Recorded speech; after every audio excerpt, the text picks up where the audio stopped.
Hello, my name is Ashley, and welcome to a little thing I am calling a twist of crime, formerly True Crime 101.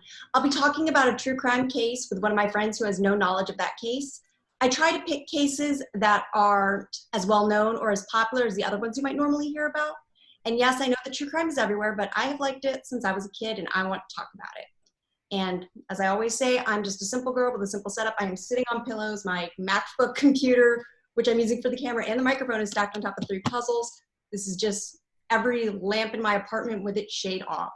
So maybe if it becomes a thing, I'll invest in better equipment. But right now, this is what I've got. I've also got no knowledge of editing. So we're going to do this one cut, all one take, no flubs, no cuts, just like I just did. So with that being said, today we have Keith Shifflett. How are you today, Keith? I'm great. How are you? Good. Awesome. So now, are you into true crime at all? I just messaged you. Yeah. Yeah. Okay, that's good. But when I messaged you about this, you were like, I don't know. Yeah, I don't know this story, so. Lots of people don't, and it's really interesting because now, and you know this, I was very hesitant to do this case because it does involve a police officer and just given everything that's been going on in the world. But then I realized I put all the work into researching it and writing it all down in my little notebook that I might as well just do it. And it's old and justice has been served, so awesome. So this is the case of Stephanie Lazarus, who is probably, just like my previous episode, Diane Downs is like the worst mother in America. Stephanie is the girlfriend you just never want to have. It's the girlfriend of myth and legend that is terrifying. Tell me more. Oh, I will. Sounds like your kind of girl. So my sources for this one are actually 2 YouTube channels.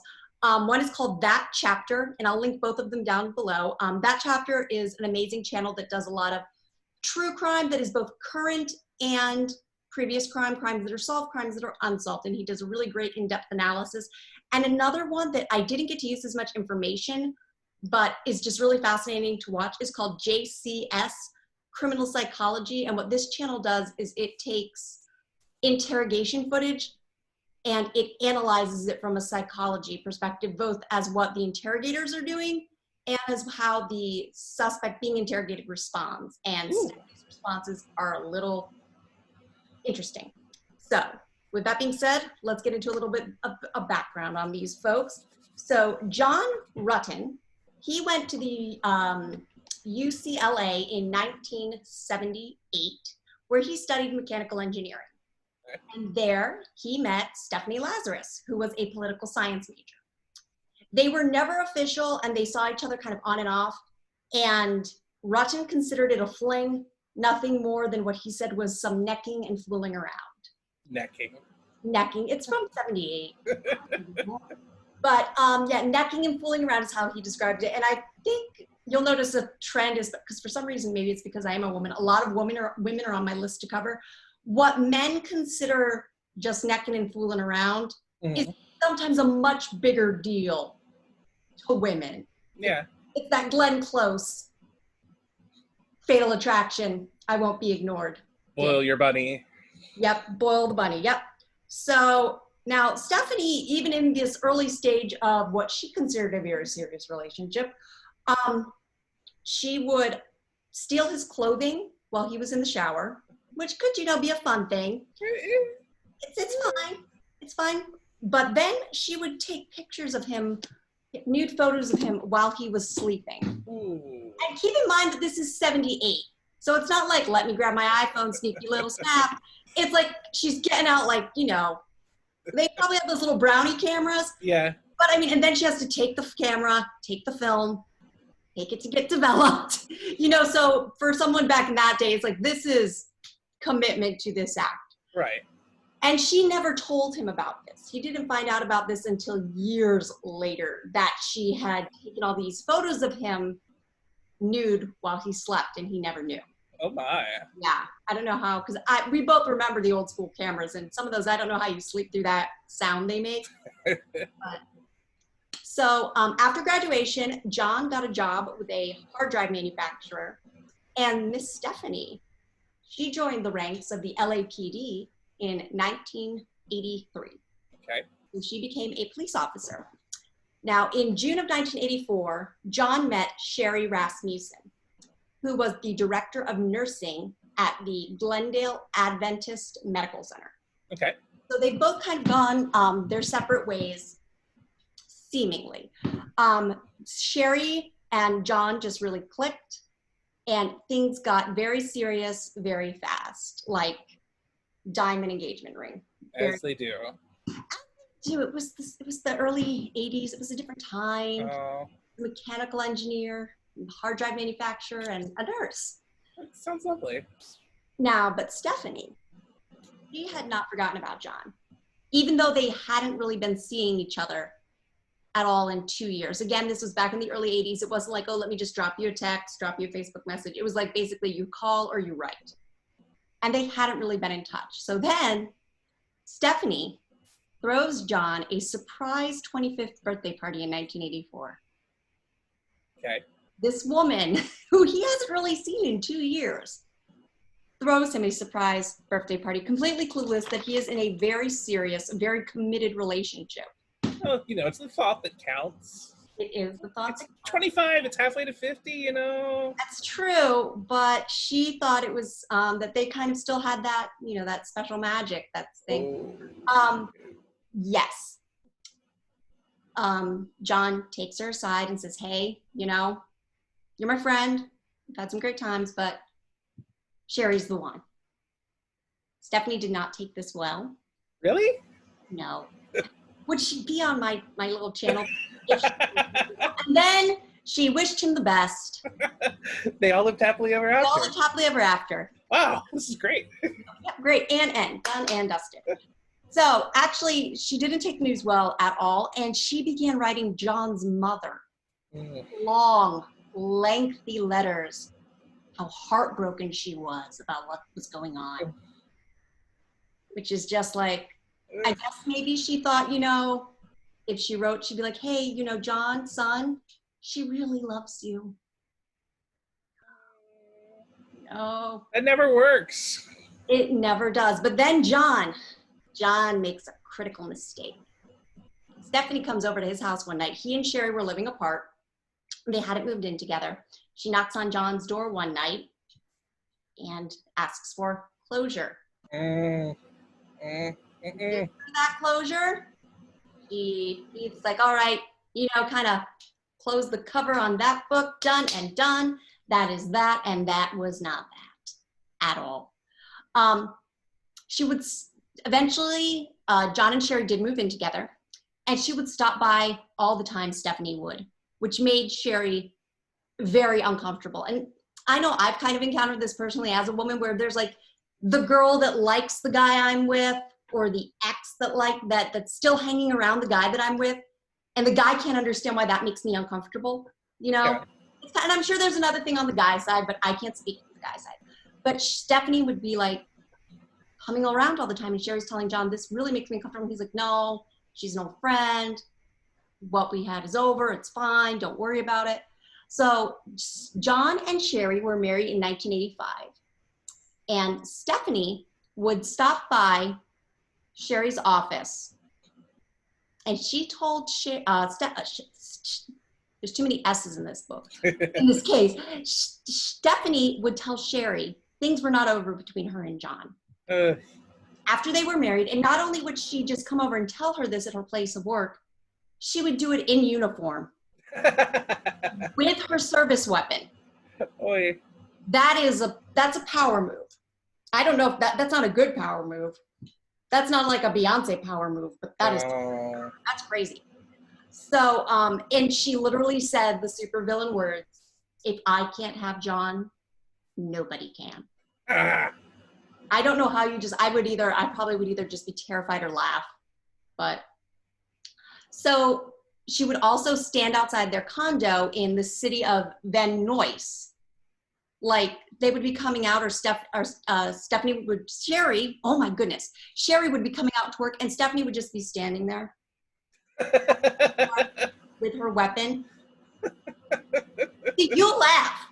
But as a woman, another woman doing it with a gun, Oh, I know. She's probably just like, oh, it's time to clean my gun. I guess this is the best place to do it, outside here. Yeah. And again, John kind of, oh, she works in Van Nuys. She's at the Van Nuys department. Oh, yeah. It's probably just around everything. And Sherry told her parents that she felt like she was being followed. So we get to the day of February 24th, 1986. Okay. John had left his wife of 3 months at home. Sherry was supposed to go into work later, but she had planned to call out sick. So Sherry wasn't going to go to work. She was kind of, full of sicky. You don't really, it's a bad day when you stay home for a sick day when you actually are sick. Yeah, it's the worst. But at 9:45 a.m., a neighbor noticed that the garage door was open and Sherry's BMW, which was an engagement gift to her from John, was gone. Dang, that's a hell of an engagement gift. It is, yes. I'd be like, there's money in hard drives, apparently. There's money. In 1980 something or other, that hard drive money. So both John and Sherry's sister called Sherry throughout the day, and there was no answer. And around noon, a maid working in a nearby unit heard what she thought was two people fighting and something falling. She didn't hear any gunshots. She didn't hear anything that made her think it was anything more than just like a husband and wife or a couple having an argument. So she didn't say anything to anyone. No police report was filed. John came home at the end of his day to find his wife dead. She had been shot 3 times. Okay. There was a broken vase, a knocked over table, and there were bloody handprints that turned out to be Sherry's, her own handprints.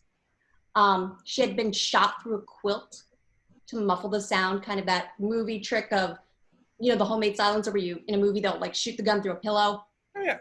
He was shot through a quilt. The detective said that Cherie, I'm always saying Cherie because we have a friend named Cherie. Not her. She's alive.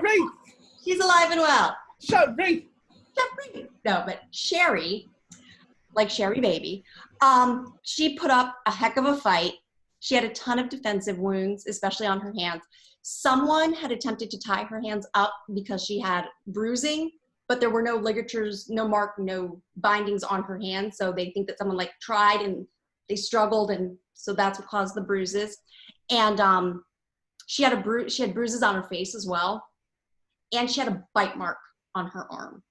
Dang.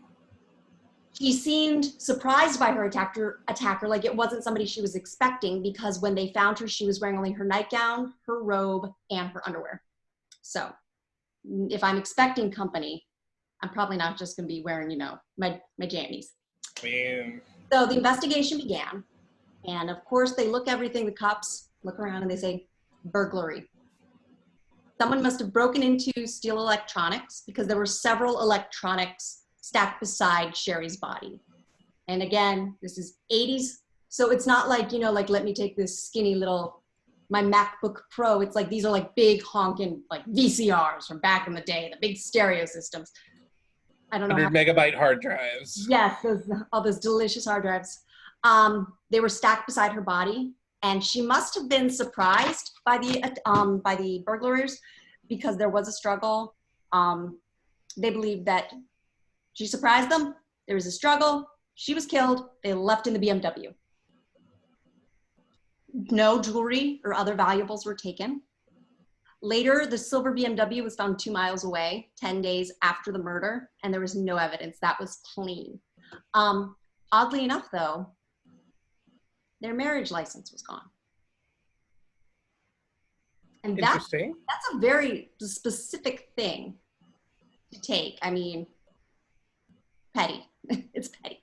So John was interviewed, he was interrogated, he was quickly ruled out, and then he left town, which is understandable. Once you've been cleared by the police, you probably don't want to hang around in the town that you met your wife in and she was tragically murdered in. Right. There were robberies before and after the murder. 2 men were suspected of this, and oh my gosh, the word is escaping me. Where they draw your face.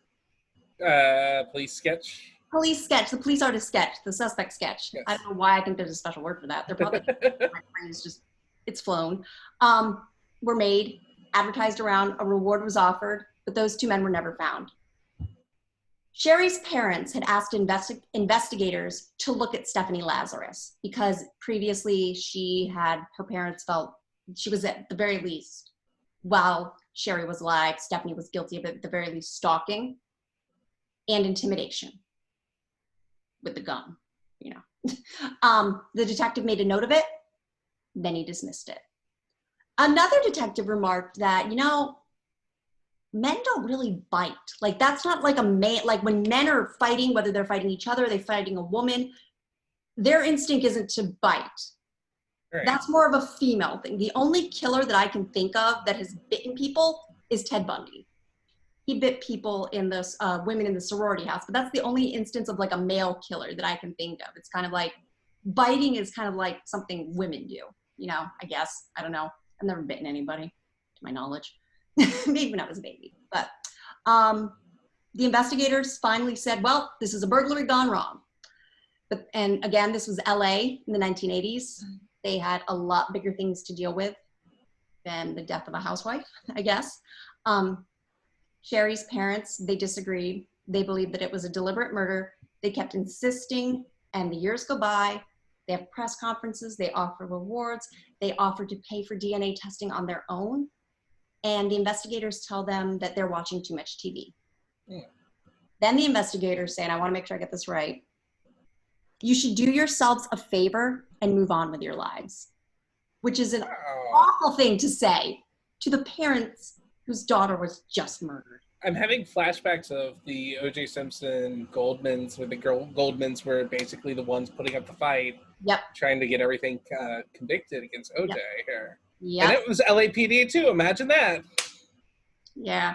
So let's move away from Sherry's murder for a little bit, and we're going to talk about Stephanie's life after, I guess she realized that John wasn't going to sweep her off her feet. She had a very successful career, and she achieved the rank of detective. She married a fellow police officer, and together they adopted a daughter. She was very respected and highly thought of in her unit and in the state, and she had an unblemished record as a LA police officer. And she started her own investigation company, which she called Unique Investigations. So she did all that stuff. We're unique up on them?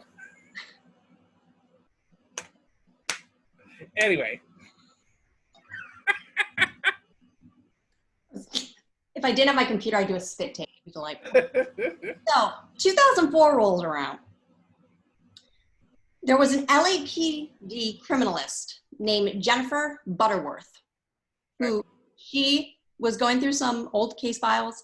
Sherry's case wasn't really considered a cold case, but because they felt like it's a burglary gone wrong. But, you know, she still, you know, it was kind of something that was still talked about in the unit. And so she was like, let me look into this. So she decided to take a look at it, and she examined the forensic evidence using modern techniques that they didn't have in the 80s, because in the 80s, we didn't have much. I think we had fingerprints and maybe some DNA testing, but not much. So they found a sample of the suspect's saliva. I believe it had been swabbed from the bite mark. And they took that off to the lab. The lab did its magic, and that was DNA from an unknown female. So she's going through all these files, all these papers and stuff, and she found the report that Sherry's parents had actually filed that a woman had been following and harassing Sherry not long before the murder. And she brought this to the attention of the higher-ups, and they basically said, you don't investigate your own, which is, you know, why I was kind of hesitant to do this case, but I'm going to go ahead with it. They basically said, you don't investigate your own. It was a burglary. Moving on. So then and that was that. And then we're going to go to 2009. We're just jumping all over in time. We have two detectives named Jim Nuttall and Pete Barba. Okay. They decided to look at the Sherry Rasmussen case again, because something just didn't sit right with them. They started it from scratch, completely fresh eyes. They were like, we know what you thought it was. We're not thinking it's a burglary. We are looking at like just totally new angle. And they were looking at all the crime scene photos and looking at all the evidence, and it was pretty obvious to them. They're like, The robbery was staged. It was staged, and we now know, thanks to Jennifer Butterworth, by a woman. So Stephanie now worked on art theft cases. And because her name was in the notes as a person of interest that Sherry's parents had expressed a concern about, she was moved onto their list of suspects. She made it onto that list this time. Any other female suspects were eventually eliminated by DNA. So then they start to look at Stephanie more closely. And because this is awkward, you remember Stephanie's husband is a police officer. Right. His office is across the hall from theirs. Hey. So they never wrote down her name. They never wrote SL. She was just number 5, just to kind of keep everything straight. And then they're going back through the notes, and they're realizing that Stephanie, how many days before? 13 days before Sherry was killed, she reported her gun as stolen, her backup gun, which was the same caliber as the murder weapon. Ooh. So they're like, you know what? I bet she threw it in the Atlantic Ocean, which is a good thing to do with a gun if you don't want people to find it, because the ocean is big. But the other thing that was interesting about that was not only was it stolen 13 days before the murder, she didn't report it as stolen in her home office. Like, you know, if you work in, let's say, Winchester, if you're the Winchester PD and your gun gets stolen, you report it at the Winchester office. Right. She reported it in Santa Monica. So it sounds like she wanted to report it in a place where she wasn't known. Right. People weren't familiar with her. She also was off duty that day, the day that Sherry was killed. And being a police officer, Stephanie would have had knowledge of crime scenes and how to make it look like a burglary. So then Miss Stephanie Lazarus was put under surveillance, and 2 weeks they're sitting there just waiting for some DNA.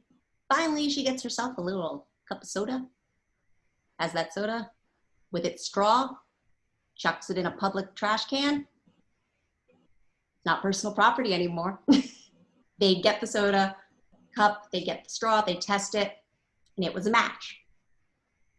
So that's kind of a terrifying thought, that anytime you throw something in the trash can, in a public trash can, the police can then be like, whoop, testing it. But they have to. Yeah. I believe that's, in addition to DNA, I believe that's how they got the Golden State Killer as well, in addition to the genealogy sites. Right. So now Stephanie, they knew she had done it. But Stephanie was a armed police officer, thought very highly of, so her arrest had to be handled very carefully. So they lured her to police headquarters under the pretense of needing help with an art theft case, so that she would have to surrender her weapon upon entering the building, which is a good thing. Yeah. And this is where that channel, JCS Criminal Psychology, comes in. They used a lot of amazing techniques on Stephanie to just kind of, like, one of the things was, like, they started talking, and then they basically brought her in at first, and they said, hey, I know we said we brought you here as an art case. There is no art case.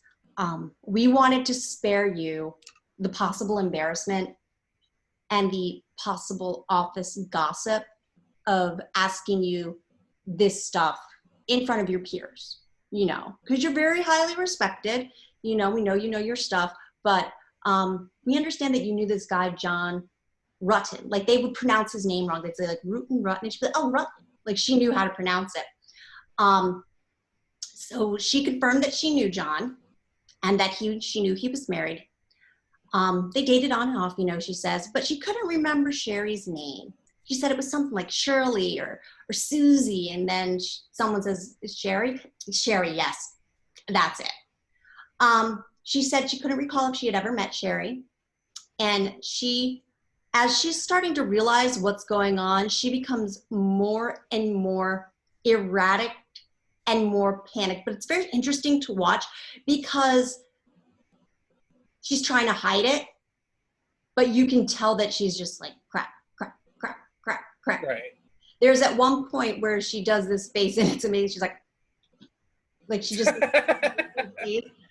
and she just, like, it's like, well, if I knew her, and she said that, I probably went up to him and said, well, either you're going to be with her, you're going to be with me, but like, so then her story didn't start making sense. Why would you say that? If you had never met her, you must have met her, blah, blah, blah. So basically they said, well, do you know what happened to John's wife? And she's like, yeah, I know she got killed. She said killed. Most people would say, if you knew someone like that, we would say, I knew she was murdered. Right. So that was an interesting thing that they did.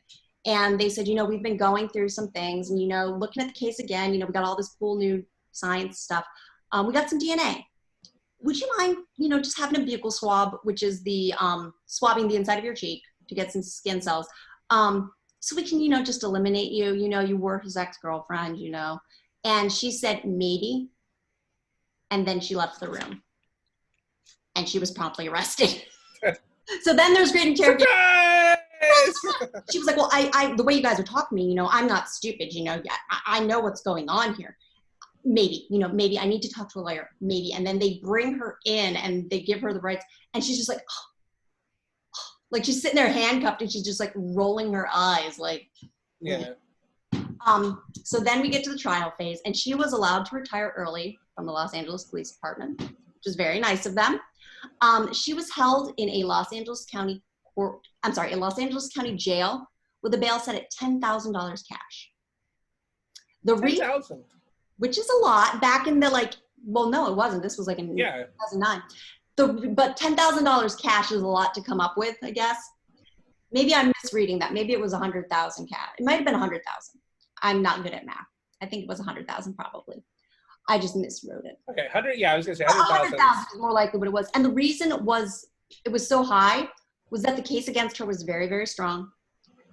And they feared that she may flee the country or obtain weapons from her police officer husband. That was one of the reasons they wanted to make sure that they got the weapon off of her when they interrogated her, because they were concerned that she would either turn on others or turn the gun on herself. The trial began in early 2012, and the lead prosecutor opened the case by summarizing it as a bite, a bullet, a gun barrel, and a broken heart. Nice. And I love prosecutors that give these beautiful, wonderful speeches, like the F. Lee Baileys of the world, where they just give those great, that's like Johnny Cochran, and we all know if it doesn't fit, you must have quit. You gotta come up with all that stuff. And John Rutten, he did take the stand, and he became very emotional several times during the trial, saying that giving Stephanie that closure while he was engaged to her was a mistake. While he was engaged to Sherry was a big mistake, as was sleeping with Stephanie after his wife's murder. They kind of had a one, but I think it was one of those things where Stephanie probably thought it was a sign, but I think he was just grieving. And it was one of those things, instead of being a more romantic or sexual attraction, a sexual thing, it was more about just knowing, just needing to feel alive or feeling that comfort, that kind of thing that they had. But it had to be with her, and she probably thought it was, well, we know she probably thought it was something much more meaningful, kind of like she had won. And he said that was those were some of the biggest regrets of his life. Which, I mean, it's one of those situations where he may have had the very best of intentions, but he kind of led her along unknowingly by giving her these little crumbs of attention and affection. So the defense, they attacked the evidence, saying that too much time has passed and the evidence was too degraded and too tainted. They said that Stephanie was never named as a person of interest during the initial investigation, even though Sherry's parents mentioned her to investigators, and thus her right to due process had been violated. Jury thought, nah, no fan, no thank you. The prosecutor said in his closing argument, Lazarus misused her police training in the most profound way imaginable by using that training and experience to commit murder and to cover up her crime. Lazarus betrayed the trust placed in her by the Los Angeles Police Department and the people of Los Angeles in order to pursue her own murderous ends. Just pretty much, I mean, to be a police officer and then to, first of all, intimidate someone as a police officer is awful. To commit murder and then to cover it up and just go about your life like nothing happened is awful. Stephanie was found guilty of first-degree murder. Good. And she was sentenced to 27 years in prison. Not quite sure how they came up with that number. I don't think Sherry was 27 years old. Sometimes that's a thing, but she got 27 years in prison. She will be eligible for parole in 14 years in 2034. Jeez. And she is currently incarcerated at the California Institution for Women in Corona, California. Now, a little bit about what happened after this is the Rasmussens, Sherry's parents, they sued the LAPD saying, you know, we knew this. We told you this back in the beginning, and no one believed us. Jennifer Butterworth, who was the person who first investigated, found the saliva, found it was female. She also sued the LAPD. She said she faced harassment and was transferred to another unit for daring to ask to investigate Stephanie Lazarus, which is kind of further evidence of that cover-up going on. They also think that Stephanie may have learned at some point that she was a person of interest, or at the very least that Sherry's parents were very much pushing for her to be investigated, because Stephanie worked in the police division that was handling Sherry's case. And when they went back and they were like, you know, searching for evidence when they decided to look at it again, you know, you've got your list of what's where. Pieces were missing. Oh. Pieces that were like, it wasn't like, here's like, you know, the rug, but it was little things that, you know, you can just slip in your pocket, put in your purse, things like that. So, and she, at the rank she had, she would have been able to just go to the evidence room. And even if she wasn't supposed to, you know, it couldn't be just like, oh, no reason to go to the evidence room, but if she was working other cases, she could go into the evidence room. So that is the story of Stephanie Lazarus, crazy psycho girlfriend who murdered. She has a great name. Lazarus is it's a very interesting name. How a lot of people have pointed that out. That, you know, Lazarus, the biblical story from the Bible, the man who rose from the dead, Jesus resurrected him, with her crime coming back. You know, that's sort of a parallel. So it's very interesting. But that was Stephanie Lazarus, art detective. Apparently. And apparently she was very good. Like, she could detect forgeries and stuff like that. Not just like tracking them down, though she was very good at that, but she could tell when, you know, if someone was trying to sell you something that wasn't legit. I don't know, like, the stats or anything. Like, is there a lot of forgery and art crimes that go on? I'm not well versed in the art world, you know, but I can imagine that there would be, you know. Mm-hmm. There's a reason that we have records of how many of original prints exist, you know. And that's yeah. She was very well off, apparently, and now she's rotting in a jail cell. Good for her. Yeah, good for her. Made great life decisions. All right, well, thank you so much for joining me. Yeah, anytime. And I will also put a link below to your Twitch channel. So if people want to watch. King of Keith. Woo! All that stuff. All right. Watch me sing, watch me scream at horror movies or horror games. Yep. It's a good time. All right. Bye. Bye. Bye. Bye.